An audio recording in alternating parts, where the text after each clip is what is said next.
Hello friends, welcome you all. आज हम vision IAS के 28 मई वाले डेली करंट अफेयर्स डिस्कस करेंगे। आज हमें 5 आर्टिकल से डिस्कस करने हैं, so let's start the discussion one by one. The first article deals with ministry of electronics and information technology releases draft national data governance framework policy.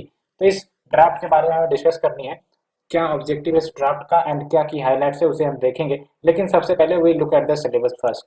When we talk about the syllabus, तो आप देख सकते हैं it comes under the important aspects of governance, transparency, accountability, e-governance, applications related topic। ठीक है, तो ये जो आपका ड्राफ्ट है इसका बेसिक ऑब्जेक्टिव ये है कि जो डाटा कलेक्ट की जाती है, डाटा जो यूज की जाती है, उसकी एसेसिबिलिटी क्वालिटी भी इंप्रूव करना and that should be in accordance with the current and emerging technology needs of the decade. Because आपको भी पता है data become an important part of public policy. That's why its proper collection quality needs to be ensured. तो ये जो आपका draft है it will replace the earlier draft India data accessibility and use policy 2022। तो basically इसको क्यों replace किया जा रहा है, वो इसीलिए बिकॉज ये जो आपका ड्राफ्ट पहले लाया गया था इसमें ये एक क्रिटिसिज्म थी कि ये जो आपका draft India data accessibility and use policy है ये कहीं ना कहीं प्राइवेसी को हर्ट करेगा एंड चूंकि हमारे पास कोई डाटा प्रोटेक्शन लॉ नहीं है इसीलिए कहीं ना कहीं इसे और ज्यादा सिक्योर करने की जरूरत है। दैट्स व्हाई ये आपका अब एनडीजीएफपी यानी कि जो आपका national data governance framework policy ये लाई गई है। तो क्या की हाईलाइट है आप देख सकते हो। तो पहला ऑब्जेक्टिव तो यही है कि जो डिजिटल गवर्नेंस है ना, यानी कि governance in the digital form, उसी को हम कहेंगे डिजिटल गवर्नेंस। गवर्नेंस मतलब क्या होता है, डिलीवरी ऑफ सर्विसेज। तो डिजिटल गवर्नेंस को एक्सेलरेट करना है, स्टैंडर्डाइज्ड डाटा मैनेजमेंट हो एज वेल एज सिक्योरिटी को भी इंश्योर किया जा सके across the whole government, so that data breach जैसी सिचुएशन ना निकल कर आए। बिकॉज आपको पता है आजकल जो साइबर हैकिंग है वो काफी ज्यादा देखने को मिल रही है, तो सबको भी ध्यान में रखना है। एंड एप्लीकेबिलिटी की बात करें तो कहाँ कहाँ एप्लीकेबल होगा, all the government departments entity and on all non-personal data sets as well as data and platform rules standards which governs its accessibility and जो researchers या startup डाटा का यूज करते हैं उन सब पर भी एप्लीकेबल होगा। ठीक है, and there should be a office to be set up that is your India data management office under the digital India corporation. और ये बेसिकली मैपी यानी कि ministry of electronics and technology के अंतर्गत ही होगी। एंड इसका क्या काम रहेगा, तो बेसिकली ये जो पॉलिसी है उसको फ्रेम करेंगे, मैनेज करेंगे एज वेल एज उसको पीरियडिकली रिव्यू भी करेंगे। ठीक है, कुछ चेंजेस करना हो तो वो चेंज कर सकते हैं based on the review, based on the assessment. And साथ ही साथ इनकरेज किया जाएगा, फोस्टर किया जाएगा डाटा को as well as artificial intelligence based research startup ecosystem कि वो डिजिटल इंडिया स्टार्टअप हब के साथ मिलकर data and artificial intelligence based research को प्रमोट करें, स्टार्टअप इकोसिस्टम को प्रमोट करें। ठीक है, and we have the data management unit जिसको हम डीएमयू कहेंगे शॉर्ट फॉर्म में। और इसके तहत जो भी मिनिस्ट्री होगी, जो भी मिनिस्ट्री है या डिपार्टमेंट है उसके पास आपका डीएमयू होगा यानी कि डाटा मैनेजमेंट यूनिट। और बेसिकली जो आपका डाटा मैनेजमेंट यूनिट है उसको कौन हेड करेगा, it will be headed by designated CDO जो क्लोजली वर्क करेगा आईडीएमओ के साथ मिलकर, सो दैट जो पॉलिसी है ये आपकी उसको प्रॉपर इम्प्लीमेंटेशन किया जा सके। आईडीएमओ यानी कि अभी हमने बताया India data management office. And जो प्राइवेट कंपनीज है वो भी डाटा सेट्स क्रिएट कर सकते हैं और इंडिया के डाटा सेट प्रोग्राम में कंट्रीब्यूट भी कर सकते हैं। तो आप देख सकते हो ये आपका डाटा गवर्नेंस से रिलेटेड आपका टॉपिक है और कहीं ना कहीं data is an important thing to be consider and its security concerns also needs to be addressed. So friends, ये हमने डिस्कस किया। Let's move to the second article. UN experts call upon nations to tap unconventional water resources. तो basically UN experts यानी कि United nation के जो experts group है उन्होंने कहा है, देशों से आह्वान किया है कि क्यों ना हम अनकन्वेंशनल वाटर रिसोर्सेज को टैप करने का प्रयास करें। तो ये क्या है अनकन्वेंशनल वाटर रिसोर्सेज जिसको टैप करने की बात की जा रही है, we will discuss that but look at the syllabus. When we talk about the syllabus, article number 2 will be dealt with, ये आपका ज्योग्राफी से मिलता जुलता टॉपिक में आ जाएगा। तो geographical features, their location, changes in the critical geographical features, तो इसके अंतर्गत आप कवर कर सकते हो। और आपको भी पता है ना वाटर स्कैरसिटी चल रही है विश्व भर में, है ना, वाटर अवेलेबल नहीं हो पा रही। तो किसी ना किसी तरीके से किस प्रकार से हम वाटर को अवेलेबल कर पाते हैं, वो सब मेथोडोलॉजी दुनिया देश भर में डिस्कशन पर चल रहा है। वहीं से एक निकल कर आ रहा है आपका अनकन्वेंशनल वाटर रिसोर्सेज को टैप करने की बात। क्या है ये अनकन्वेंशनल वाटर रिसोर्सेज? इसी को हम कहते हैं नॉन कन्वेंशनल वाटर रिसोर्सेज भी। तो इसमें जो भी आपका सलाइन वाटर है, ब्रैकिश वाटर है, या फिर एग्रीकल्चरल ड्रेनेज वाटर जो एग्रीकल्चर से ड्रेनों के वाटर निकलते हैं, या फिर ट्रीटेड या अनट्रीटेड वेस्ट वाटर इफ्लुएंट, ये सब आपका अनकन्वेंशनल वाटर रिसोर्सेज के अंतर्गत आ जाएगा। तो ये एक अम्ब्रेला टर्म है, इसके अंतर्गत different types of water category आ जाते हैं। अब इसको यूटिलाइज करने की बात की जा रही है, ठीक है। अदरवाइज ये सब क्या होंगे, वॉस्ट में चले जाएंगे। क्यों ना इसे यूटिलाइज किया जाए, तो इसको कैसे यूटिलाइज करेगा, उसके लिए तकनीक पर काम करना पड़ेगा, ठीक है। ऐसे तो नहीं यूटिलाइज हो सकते, इसको ट्रीटमेंट करना पड़ेगा, प्रॉपर टेक्नोलॉजी लानी पड़ेगी। तो इसी के पोटेंशियल को टैप करने की बात करी जा रही है, ठीक है। सो दैट वाटर स्कैसिटी जो समस्या हो रही है उसको डील किया जा सके। और ये आप देख सकते हो the book entitled unconventional water resources, ये कंपाइल की गई थी बेसिकली यूएन एक्सपर्ट्स के द्वारा at the United Nation University Institute for Water Environment and Health, ये आपका इंस्टीट्यूशन है। और यूएनयू यानी कि आपका जो United Nation University Institute for Integrated Management of Material Flux and Resources and UN Food and Agriculture Organization. तो ये सब ऑर्गेनाइजेशन इसमें इन्वॉल्व है। सिंपली आपको इसको तो याद रखने की जरूरत है ही नहीं, बस आपको ध्यान रखना है नॉन कन्वेंशनल या फिर अनकन्वेंशनल वाटर रिसोर्सेज क्या है और इसका क्या बेनिफिट होने वाली है हमें। तो पहली बात तो ये आपको ध्यान रखना है, जो भी हमने वाटर भी डिस्कस किया अनकन्वेंशनल वाटर रिसोर्सेज के तहत, ये बात तो इंश्योर है कि जो वाटर है इंफीरियर क्वालिटी के, मार्जिनल क्वालिटी के लिए, मार्जिनल क्वालिटी के, तो इनको बेसिकली विदाउट ट्रीटमेंट हम ड्रिंकिंग पर्पज के लिए या फिर अदर इंपॉर्टेंट पर्पज के लिए यूज नहीं कर सकते, है ना। And that's why use of this water requires adoption of more complex management practices and stringent monitoring procedure. तो इसके अंतर्गत 6 ब्रॉड कैटेगरीज ऑफ यूडब्ल्यूआर यानी कि आपका अनकन्वेंशनल वाटर रिसोर्सेज आइडेंटिफाई किए गए इस बुक के तहत। तो क्या है ये आपका 6 broad categories of unconventional water resources? पहली बात तो ये है कि वैसा हार्वेस्ट कर लो वाटर को फ्रॉम एयर एंड ग्राउंड। तो कैसे, जैसे क्लाउड आपका है, वो क्लाउड बरसात नहीं कर पा रहा, ठीक है। अब उस क्लाउड में तो मॉइस्चर ही है, तो उससे आप रेन को हार्वेस्ट कर लो, ठीक है। या फिर फॉग जो देखने को मिलते हैं उसमें भी तो मॉइस्चर होता है, उससे आप हार्वेस्ट कर लो। तो ये हुआ एक आपका तरीका, ठीक है, वन कैटेगरी। और जो फॉग हार्वेस्टिंग है या फिर micro catchment rain water harvesting है, क्योंकि जगह जगह पर आपके कुछ क्लाउड्स हैं तो वहां से रेन वाटर हार्वेस्ट कर लो। तो ये बेसिकली लो कॉस्ट होते हैं और लो इम्पैक्ट मैटर होते हैं, उतना ज्यादा नुकसान नहीं पहुंचाते हैं बेसिकली इन्वायरमेंट को। दैट्स व्हाई पहला तरीका ये बोला गया है। दूसरा है डिसैलिनेशन, नाम से पता चल रहा है, ठीक है, कि साल्ट को या फिर अदर जो मिनरल्स हैं जो एक्सेसिव में प्रेजेंट है फ्रॉम द वेस्ट वाटर, उसको रिमूव किया जाए सो दैट फ्रेश वाटर हम ले सके, ऑब्टेन कर सके फॉर द ह्यूमन कंजम्पशन। तो दूसरा तरीका ये बोल रहा है। तीसरा है आपका tapping the fresh and brackish ground water both offshore and onshore. तो जो आपके फ्रेश या फिर ब्रैकिश ग्राउंड वाटर है जो अवेलेबल है, उसको हम कहीं ना कहीं टैप कर सकते हैं। एंड नेक्स्ट जो यूज्ड वाटर है उसको हम रीयूज कर सकते हैं, जैसे आपके म्युनिसिपल वेस्ट वाटर है या फिर एग्रीकल्चरल ड्रेनेज वाटर है, तो प्रॉपर ट्रीटमेंट के बाद हम इसे रीयूज कर सकते हैं। तो ये तरीका हुआ। साथ ही साथ हम वाटर को फिजिकली मूव करें, जैसे फॉर एग्जांपल अंटार्कटिका में बड़े बड़े ग्लेशियर्स है या फिर आर्कटिक में आइस शेल्फ है, ठीक है। तो वो तो है फ्रेश वाटर, तो क्यों ना उसे मूव करके उन जगह पर लाया जाए जहां वाटर डेफिशिट रीजन है। तो ये एक तरीका हो गया, moving water physically to the water scratch region in the ship ballast holds या फिर टाउइंग आइसबर्ग्स, आइसबर्ग को पकड़ कर उन लोकेशन पर ले आओ जहां पर वाटर रिसोर्सेज की कमी चल रही है। And next we have the micro scale capture of rain water, यानी कि जगह छोटे छोटे जगहों पर, माइक्रो स्केल मतलब क्या हुआ, छोटे छोटे रीजन को पकड़ के रेन वाटर को कैप्चर किया जाए, हार्वेस्ट किया जाए, अदरवाइज वो इवोपरेट हो जाएंगे, ठीक है। जो भी आपको पता ही है कि टेम्परेचर के कारण आपका जो वाटर है वो आपका इवोपरेट हो जाता है, ठीक है। तो स्ट्रेटजीज क्या है for the unconventional water resources? तो एक तो ये कि रिसर्च एंड प्रैक्टिस को प्रमोट करना पड़ेगा, technical as well as non technical aspects जो भी है, बिकॉज ये अभी आपका डेवलपिंग या फिर इमर्जिंग सॉल्यूशन है, तो प्रॉपर रिसर्च एंड प्रैक्टिस की जरूरत पड़ेगी। साथ ही साथ ये इंश्योर करना पड़ेगा कि जो अनकन्वेंशनल वाटर जो हमें बेनिफिट प्रोवाइड करेंगे वो इन्वायरमेंट को कोस्ट ना करे। ऐसा नहीं कि हम यहाँ से हम एक्सट्रैक्ट कर रहे हैं आर्कटिक से, हम आइस बर्ग खींच कर ले आ रहे हैं और पता चला आर्कटिक के इन्वायरमेंट को नुकसान कर रहा है, तो ऐसा नहीं होना चाहिए। तो वो भी ध्यान में रखने की जरूरत है। साथ ही साथ जो अनकन्वेंशनल वाटर है उसको कहीं ना कहीं रिलायबल सोर्स ऑफ वाटर के रूप में हमें देखना चाहिए, if there is a uncertainty, जैसे कि भविष्य में अनसर्टेनिटी आती है जहाँ पर वाटर क्राइसिस आती है, तो एक हो सकता है कि हम अनकन्वेंशनल वाटर को as a reliable source for fulfilling our water needs, तो उसे भी एक सोल्यूशन मान सकते हैं।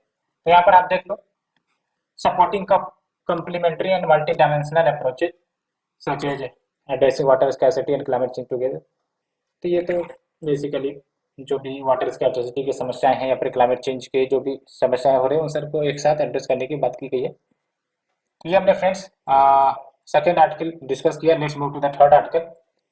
Chhattisgarh recognizes community forest rights of the tribals of the Kanger Ghati national park. तो पहली बात तो ये याद रखनी है कि कांगेर घाटी नेशनल पार्क कहाँ पर है आपका, छत्तीसगढ़ में, और यहाँ पर आपका कम्युनिटी फॉरेस्ट राइट रिकॉग्नाइज की गई है। कम्युनिटी फॉरेस्ट राइट किसका, जो ट्राइबल कम्युनिटी होते हैं जो इन प्रोटेक्टेड एरियाज में रहते हैं। आपको पता है ना, फॉरेस्ट राइट एक्ट है आपका 2006 में लाया गया था, जिसके तहत ट्राइबल्स को बेसिकली फॉरेस्ट रिसोर्सेज के राइट्स मिले थे, है ना। तो उसी के तहत आपका कम्युनिटी फॉरेस्ट राइट भी रिकॉग्नाइज किया गया है इस प्रोटेक्टेड एरिया में, that is your Kanger Ghati national park. तो क्या सिग्निफिकेंस है, क्या कुछ प्रोविजंस है इसके, हम वो देखेंगे, but first let's move at the syllabus.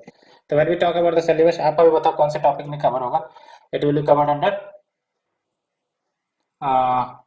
Welfare schemes, mechanism, laws, institutions, इसके अंतर्गत कवर होंगे आपको, ये है आपके, ठीक। Mechanism, laws, institutions, bodies constituted for the protection and betterment of the vulnerable section, forest right act 2006, इसके बारे में भी आपको यहाँ जानने का ऑप्शन मिलेगा। तो देख लो, ये आपका जो KNP है यानी कि कांगेर घाटी नेशनल पार्क, ये अब दूसरा नेशनल पार्क है हमारे देश में जिसे कम्युनिटी फॉरेस्ट राइट्स का रिकॉग्निशन मिला है, या फिर यहाँ पर कम्युनिटी फॉरेस्ट राइट्स को रिकॉग्नाइज किया गया। तो पहला कौन सा है, सिमलीपाल। कहाँ है सिमलीपाल, ओडिशा में, ठीक है, ये ध्यान रखना है। तो जब का CFR है यानी कि कम्युनिटी फॉरेस्ट राइट, ये कंसेप्ट क्या है, इसका मतलब ये हुआ कि भाई साहब एक कॉमन लैंड है और वहां पर आपका जो ट्राइबल कम्युनिटी रहते हैं उनको कम्युनिटी फॉरेस्ट राइट दिया जाए, ठीक है, सो दैट उन फॉरेस्ट का जो भी वो इस्तेमाल करते हैं सस्टेनेबल पर्पस के लिए फॉर देयर लाइवलीहुड, वो उसका इस्तेमाल कर सके, ठीक है। The community forest rights area is the common forest land जो ट्रेडिशनली प्रोटेक्टेड की गई है, कंजर्व की गई है for the sustainable use by the particular community जो वहां पर रहते हैं, ठीक है। और इसमें आपका क्या क्या आ सकता है, तो इसमें आपका फॉरेस्ट्री ऑफ एनी कैटेगरी, है ना, चाहे वो आपका रेवेन्यू फॉरेस्ट ही क्यों ना हो, वो भी इसके अंतर्गत रेगुलाइज हो सकता है। क्लासिफाइड एंड अनक्लासिफाइड फॉरेस्ट क्यों ना हो, वो भी इसके अंतर्गत आ सकता है। Deemed forest, reserve forest, protected forest, sanctuary या नेशनल पार्क भी आ सकते हैं। ऐसा इसलिए बिकॉज जो आपके फॉरेस्ट होते हैं ना, वो ट्राइबल्स के लिए लाइवलीहुड का काम करते हैं, ठीक है। खाने की बात हो या फिर कुछ माइनर प्रोड्यूस कलेक्ट करने की बात हो, तो वो सब ये फॉरेस्ट से ही कलेक्ट करते हैं। That's why it becomes very important कि हम उनके राइट्स को भी रक्षा करें। तो इसलिए हमने फॉरेस्ट राइट एक्ट भी लेकर आया, ठीक है। तो ये जो आपका कम्युनिटी फॉरेस्ट राइट है, इसको बढ़िया से याद रखना है। Community forest rights are recognized under कौन सा है, scheduled tribes and other traditional forest dwellers recognition of forest right act 2006, इसको शॉर्ट फॉर्म में FRA 2006 कहते हैं, याद रखना है। इंडियन फॉरेस्ट एक्ट 1927 के तहत रिकॉग्नाइज नहीं हो रहा है, scheduled tribes forest right act 2006 के तहत इसको रिकॉग्नाइज किए जा रहे हैं कम्युनिटी फॉरेस्ट राइट को। ये काफी बड़ा डिफरेंस है, ये ध्यान रखना है, ठीक है। एंड इसमें क्या क्या कुछ बेनिफिट्स है तो देख सकते हो। Forest rights and its occupation, forest land for the particular tribal community, उसके राइट्स को रिकॉग्नाइज किए जाते हैं, है ना। यानी कि forest dwelling scheduled tribe and other traditional forest dweller, उनके राइट्स को यहाँ पर रिकॉग्नाइज किए जाते हैं। वो has been residing in such forest for generations, लेकिन उसके राइट्स को रिकॉर्ड नहीं किए हैं। तो ये जो आपका एक्ट है उनको राइट प्रदान करता है, ठीक है। एंड साथ ही साथ इट अलाउज कि जो कम्युनिटी है जो वहां पर रहते हैं वो रूल्स फ्रेम कर सकते हैं for the forest use by itself and others. And साथ ही साथ ये ग्राम सभा को भी अथॉरिटी देते हैं कि वो अडॉप्ट कर सकते हैं लोकल ट्रेडिशनल प्रैक्टिसेस जो भी वो फॉरेस्ट कंजर्वेशन के लिए अपनाते हैं, as well as their management within the community forest resource boundary, ठीक है। जैसे कि आपका कम्युनिटी फॉरेस्ट रिसोर्स है, ये आपका बाउंड्री, तो इसके अंदर जो भी वो कंजर्वेशन मेथड अपनाने हैं for the forest conservation and management वो अपना सकते हैं। ग्राम सभा को ये अथॉरिटी दी जाती है, ठीक है। एंड जो फॉरेस्ट राइट्स एक्ट है वो कम्युनिटी फॉरेस्ट राइट्स का अधिकार तो देता ही है ना। Community forest right recognition in all the forest land, चाहे वो वाइल्ड लाइफ सेंचुरी हो, ये याद रखनी है, it extends to the protected area as well, चाहे वाइल्ड लाइफ सेंचुरी हो, टाइगर रिजर्व हो, नेशनल पार्क हो, बिकॉज ये ट्राइबल कम्युनिटी जाएंगे कहाँ, ठीक है। तो ये बात है। तो सिग्निफिकेंस ऑफ द मूव, क्या सिग्निफिकेंस है, तो पहली बात तो जो विलेजर्स है उसको एम्पावरमेंट होगा, community based conservation of the forest वो भी देखने को मिलेगी, लाइवलीहुड मीन्स स्ट्रेंथन होगा बिकॉज उनको फॉरेस्ट रिसोर्स एक्सेस करने का अधिकार मिलेगा, ठीक है, और उनकी जो फूड सिक्योरिटी है वो स्ट्रेंथन होगी। And underline the integral role कि जो फॉरेस्ट ड्वेलर्स हैं वो सस्टेनेबिलिटी ऑफ फॉरेस्ट को प्रमोट करते हैं, कंजर्वेशन ऑफ बायोडाइवर्सिटी में प्रमोट करते हैं। याद रखना ये फॉरेस्ट कम्युनिटी राइट्स जो है ना, एक तो उनके लाइवलीहुड के लिए बेनिफिट है, लेकिन एनवायरमेंट के लिए बेनिफिट है बिकॉज वो उनको कंजर्व करके रखते हैं, प्रोटेक्ट करके रखते हैं, तो उसके साथ साथ क्या होता है हमारा बायोडाइवर्सिटी भी कंजर्व रहती है, तो ये बेनिफिट है। साथ ही साथ undoing the historic injustice, because आपको पता है ना जब ब्रिटिश गवर्नमेंट थी तो बहुत सारे कड़क लॉज लाए गए थे और इनके जो फॉरेस्ट राइट से बेदखल कर दिया गया था, ठीक है, हाइयर टैक्स लिए जाते थे अगर उनको एसेस करना हो फॉरेस्ट को, फॉरेस्ट प्रोडक्ट्स को, तो वो सब जो हिस्टोरिकल अनजस्टिस है कहीं ना कहीं अब अनड्यू की जा रही है, ठीक है, for the forest dependent communities, because पहले क्या होता था कस्टमरी राइट्स जो है इनके छीन लिए जाते थे। तो ये बातें हुई। सो फ्रेंड्स ये हमने डिस्कस किया। अब let's move to the next article, new guidelines of micro and small cluster development program approve. तो ये न्यू गाइडलाइंस अप्रूव की गई है, क्या है ये आपका न्यू गाइडलाइंस और क्या है ये आपका एमएससी सीडीपी प्रोग्राम, तो हम देखेंगे। और पहली बात तो ये याद रखना कि जो आपका क्लस्टर डेवलपमेंट प्रोग्राम मतलब क्या होता है कि कोई एरिया ले लो, है ना, और यहाँ पर आपका एमएसएमई को या फिर यूँ कह सकते हो कि माइक्रो स्मॉल इंटरप्राइजेस को प्रमोट करने का प्रयास करो क्लस्टर वे में, यानी कि यहाँ पर वो सारी सुविधा प्रोवाइड करो इंफ्रास्ट्रक्चर के टर्म में, ठीक है, या फिर आपका प्रोसेसिंग सेंटर या डिजाइन सेंटर के रूप में, सो दैट यहाँ पर जो भी माइक्रो स्मॉल इंटरप्राइजेज वो क्लस्टर हो जाए और अल्टीमेटली यहाँ प्रोड्यूस करे एक ही साथ, सो दैट जो कॉस्ट है वो कम हो सके एंड जो हमारा प्रोडक्शन है वो बूस्ट हो सके, है ना। नहीं तो क्या होगा एक यहाँ पर है, एक यहाँ पर है, एक यहाँ पर है, एक यहाँ पर है, तो क्या होगा कि एक तो एक्स्ट्रा रिसोर्सेज खर्च होंगे, ठीक है, एक्स्ट्रा ट्रांसपोर्टेशन कॉस्ट होगा, लेकिन सब कुछ अगर एक ही जगह पर अवेलेबल है तो ट्रांसपोर्टेशन कॉस्ट कम होगी, ठीक है, और कहीं ना कहीं बल्क में product as a raw material अगर मंगाए जाते हैं तो उसका भी कॉस्ट कम होगा, ठीक है, एक ही साथ हर फैसिलिटी यहाँ पर उपलब्ध होगी, तो इन सबसे प्रोडक्ट कॉस्ट में कमी आएगी और इस हिसाब से हमारे जो एमएसएमई सेक्टर है वो भी ग्रोथ करेगा। तो ये कुछ बेनिफिट होता है क्लस्टरिंग का, ये आपने पढ़ा भी होगा, ठीक है। तो इसे डिस्कस करने के बाद सबसे पहली बात तो सिलेबस को डिस्कस कर लेते हैं। When we talk about the syllabus, आप बताओ किस में आएगा, इंडियन इकोनॉमी में आएगा, बिल्कुल सही। तो Indian economy issues related to planning mobilisation of resources growth development implement, इसके अंतर्गत इसको कवर कर देंगे। तो जो स्कीम है आपका एमएससी सीडीपी, ये आपका इंप्लीमेंट किया जा रहा है किसके द्वारा, जाहिर सी बात है ये एमएसएमई का स्कीम है तो इंप्लीमेंट कौन करेगा, micro small and medium enterprises, ठीक है। इसका एम क्या है कि जो कंपिटिटिवनेस है प्रोडक्टिविटी है माइक्रो एंड स्मॉल इंटरप्राइजेस की उसको एनहांस करना, समझ में।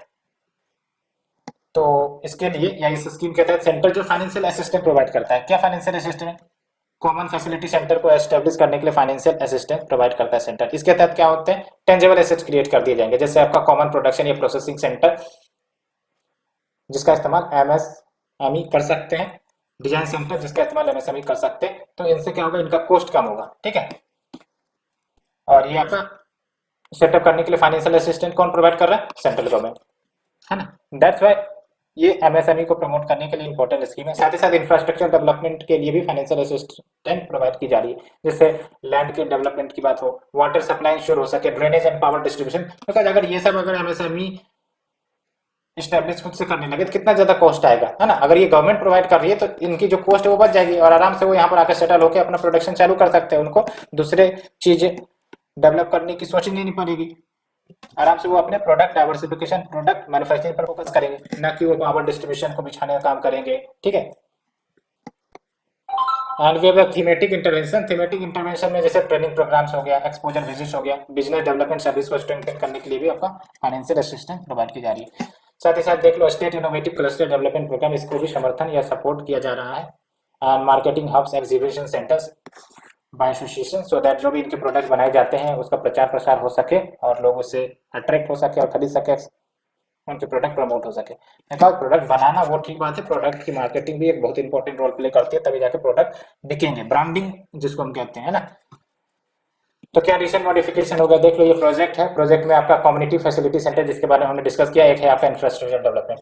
तो कम्युनिटी फैसिलिटी सेंटर के लिए जो थ्रेशहोल्ड है देख लो, for the 5 to 10 crore of the project cash, वहां पर जो सेंट्रल गवर्नमेंट का कंट्रीब्यूशन होगा वो 70% होगा। And for the 10 to 30 crore project cost, वहां पर जो सेंट्रल गवर्नमेंट का कंट्रीब्यूशन होगा 60% ऑफ द प्रोजेक्ट कॉस्ट। ठीक है।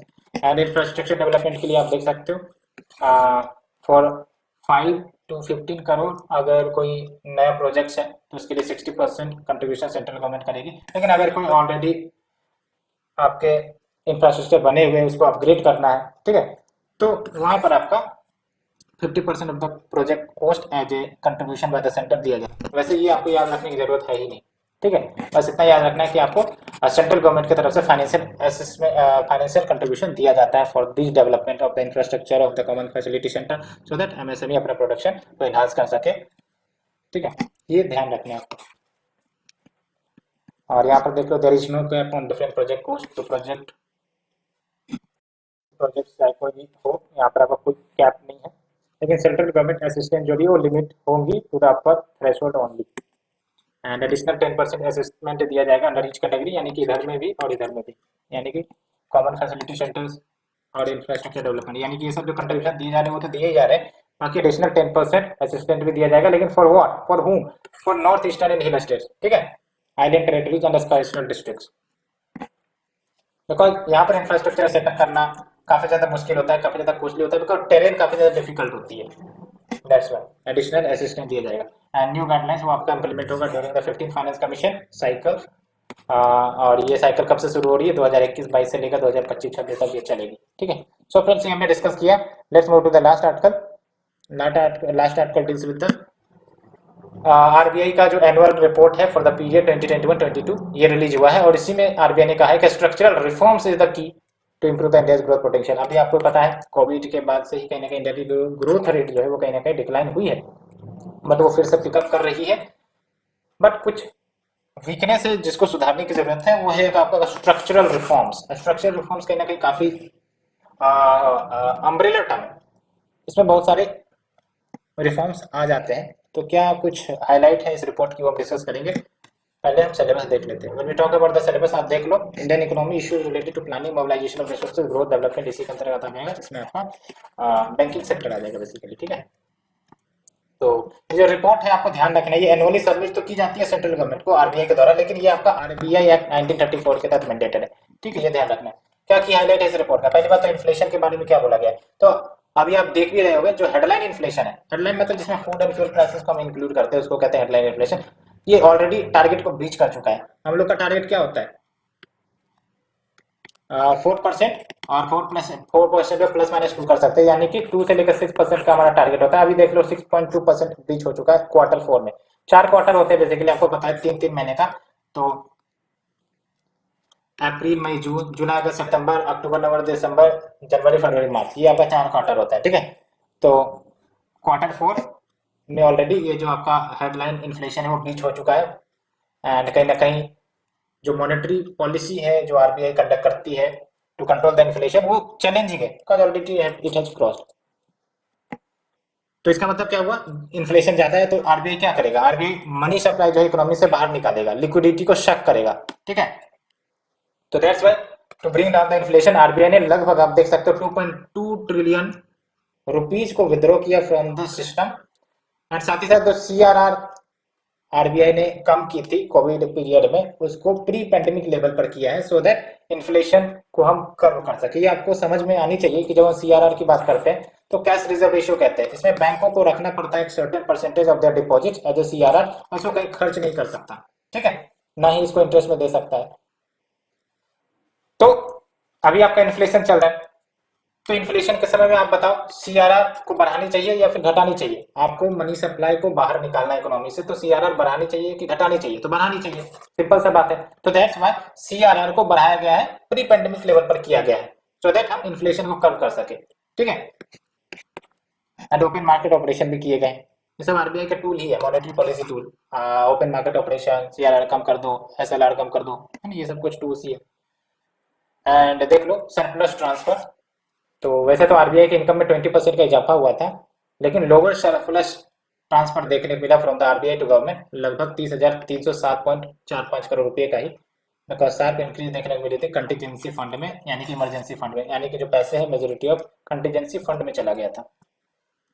ठीक है, ये कंटीजेंसी फंड वो वाला फंड नहीं है जो आपका पार्लियामेंट के अंतर्गत पढ़ते हो, कंसोलिडेटेड फंड, कंटीजेंसी फंड, ये आरबीआई का अपना कंटीजेंसी फंड होता है। ठीक है, एंड एनबीएफसी के ऊपर क्या बातें कही गई हैं देख लो। जो बैलेंस शीट है एनबीएफसी का, यानी कि नॉन बैंकिंग फाइनेंशियल कंपनी, वो एक्सपेंड हुआ है 2021-22 में, लेकिन एसेट क्वालिटी की बात करें तो वो कहीं ना कहीं डिटोरेट हुई है। एंड इशू गाइडलाइंस की गई थी जिसके तहत प्रॉम्प्ट करेक्टिव एक्शन का कंसेप्ट एनबीएफसी के ऊपर भी लागू होगा। ये तो बात थी ये हमने डिस्कस भी किया था। और बैंकिंग सेक्टर के लिए क्या बातें कही गई, तो ग्रोस एनपीए जो है मॉडरेट हुई है लोअर लेवल पर इन द लास्ट 6 ईयर। तो ग्रोस एनपीए मतलब क्या हुआ, एनपीए मतलब क्या हुआ, जो भी आपने प्रिंसिपल या लोन, यानी कि लोन किसी ने लिया, ठीक है, अब उसने 90 days from the due date ना प्रिंसिपल लौटाया ना इंटरेस्ट लौटाया, तो वो आपका एनपीए हो जाएगा। तो जो यहाँ पर आपका एनपीए है वो आपका कहीं ना कहीं कम हुई है इन द 6 ईयर, तो ये एक पॉजिटिव न्यूज है। एंड रिस्ट्रक्चर्ड लोन्स के ऊपर क्या बातें कही गई, तो रिस्ट्रक्चर लोन्स मतलब क्या, वो लोन के पैसे जो वापस नहीं आ रहे तो उनकी रिस्ट्रक्चरिंग कर दो। रिस्ट्रक्चरिंग करने का मतलब क्या हुआ, वो जो इन्होंने लोन ले रखा था उनको बोलो कि भाई साहब आप कम ही इंटरेस्ट रेट देना, या फिर इंटरेस्ट रेट मैं माफ कर देता हूँ, आप हमें प्रिंसिपल ही लौटा दो। ये होता है रिस्ट्रक्चरिंग करना, कि भाई साहब किसी प्रकार से पैसे वापस आ जाए, चाहे प्रिंसिपल ही आए, है ना, कुछ तो आए, ये होता है रिस्ट्रक्चरिंग। तो इसके ऊपर क्या बातें की गई है, तो national bank for financing infrastructure and development, यानी कि NABFID, ये सेटअप किए जा रहे हैं सो दैट जो बर्डन है लॉन्ग टर्म फाइनेंसिंग का इंफ्रास्ट्रक्चर प्रोजेक्ट्स के लिए, वो बैंक ना करके ये आपका इंस्टीट्यूशन करे। नहीं तो क्या होता है, बैंक अपना फंड अगर इंफ्रास्ट्रक्चर डेवलपमेंट में ही लोन के रूप में देने लगेगा, तो जो जनता है या फिर जो इंडिविजुअल्स हैं जो लोन एसेस करना चाहते हैं वो नहीं एसेस कर पाएंगे। जैसे फॉर एग्जांपल अगर पर्सनल एजुकेशन के लोन लेना चाहते हैं, अब बैंकों के पास पैसे ही नहीं रहेंगे तो एजुकेशनल लोन कहाँ से लिया जाएगा। ठीक है, तो ये बात होती है। तो ग्रोथ में क्या है, इंडियन इकोनॉमी रिकवरी को तो विटनेस कर रही है despite multiple headwinds in the previous year, but capacity utilization in several industries moving closer to the normal level. तो जो कैपेसिटी यूटिलाइजेशन है वेरियस इंडस्ट्री की, वो आपका नॉर्मल लेवल पर आ रहा है आफ्टर द पेंडेमिक। तो ये आपका न्यूज था। सो फ्रेंड्स, आज हमें 5 आर्टिकल डिस्कस की, होप यू अंडरस्टूड। अगर आपको अच्छी लग रही है तो आप लाइक शेयर सब्सक्राइब करें। Thank you friend, thank you very much for the discussion.